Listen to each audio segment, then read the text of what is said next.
we've got some metal bars and some cut pieces from those metal bars, 1/2 inch thick here, and one next to it is 1/4 inch thick, 1 inch wide both, and some of the pieces cut up here.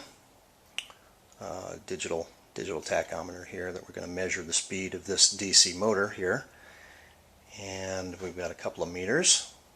And here I've got a battery box that's got 4 small ATV batteries in them, and right here is the box the motor came in, showing its specifications. It's designed, it is a DC motor. It's designed to operate at 24 volts, 3000 RPM, and delivers about 1/3 horsepower at that speed.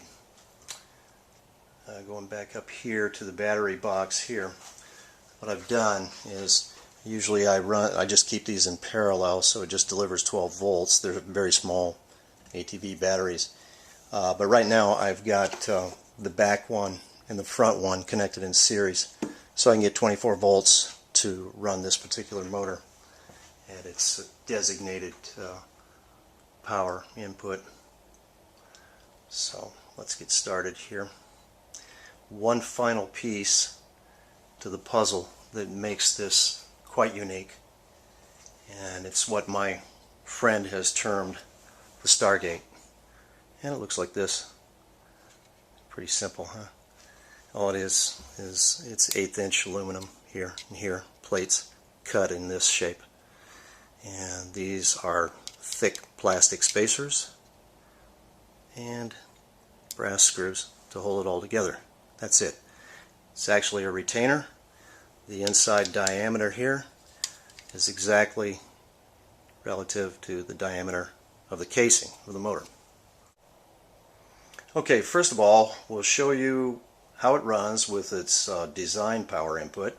And on the meter, the voltmeter right now, you can see that it's 25.19 volts. 0 amps right now because we haven't started the motor. We just haven't made the connection, but I will do that and show you what that draws. It's got a lot of torque, so I need to hold it. Okay, there we go. You can see that it's drawing. Okay, what's it drawing? It's drawing 0.598. It's dropping down because these batteries are really pulling down. They're not very charged, but usually it's about 0.6 amps. It's running at, let's take a look here, see if you can, I don't know if you can see this. I may have to adjust this a little bit. 3,300, I don't know if that shows up, 3,374 RPM. Now what we're going to do is change it back to 12 volts and see if we can reach the motor's full potential, 3,000 RPM, using 12 volts and far less input power regarding watts. The STARGATE, and it simply slips on onto the motor, just slides over the case. And if you notice, I've got some marks on the case here. Let me move this plastic out of the way. I've got some marks on the case here. I don't know if you can see that very well. This is 4, this is A, this is 3. It's in correlation to what we're going to add inside these slots. But the casing of this DC motor is about 1/8 of an inch thick.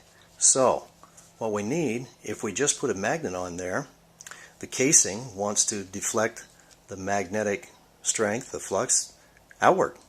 And we don't want that. We want it to go inward into the case. So what we do is we come in with a 1/4 of an inch backer, which is heavier than the 1/8 inch, and forces it to reflect inside to those north and south pole magnets on the stator. Now in the retainer I put 2 neos and 1/4 inch bar steel in each of the large positions, and just one of the small ones in each of the little narrow slot positions. Let's see what it does.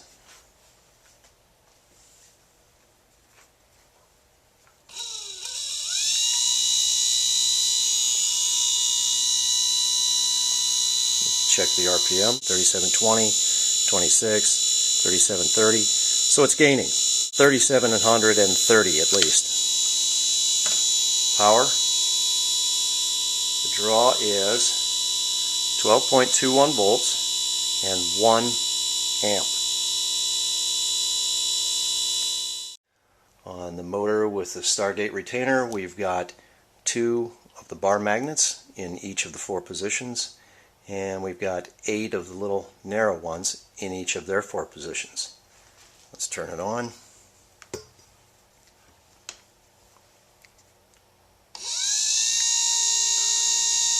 see what the RPM is.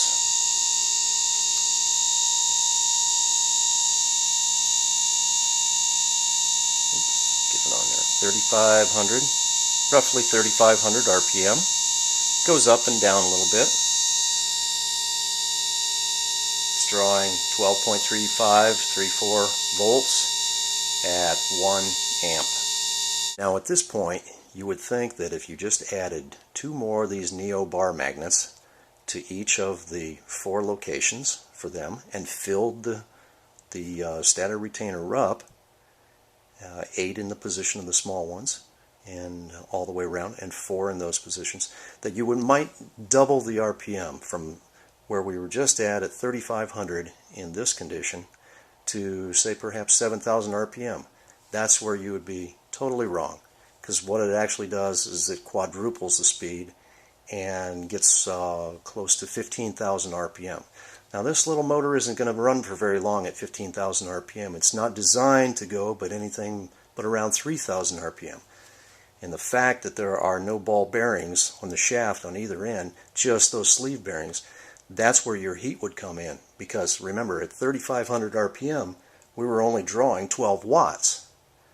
And at 33 or 3,400 RPM initially, without an enhanced stator magnetic field, that we were drawing 15 watts. So now we're drawing 3 watts less of power and getting a little higher RPM out of this motor with the enhanced field. Now, that's at 12 volts. You load this up fully and operate it with the 24 volts, this little motor wants to hit close to 30,000 RPM. Now, it can run that fast, but only for a few minutes before it just seizes up just from the heat of this. Because remember, it's still going to draw less power with the enhanced field than it would with raw power coming in. So it's a pretty amazing thing. Okay, here's the final demonstration.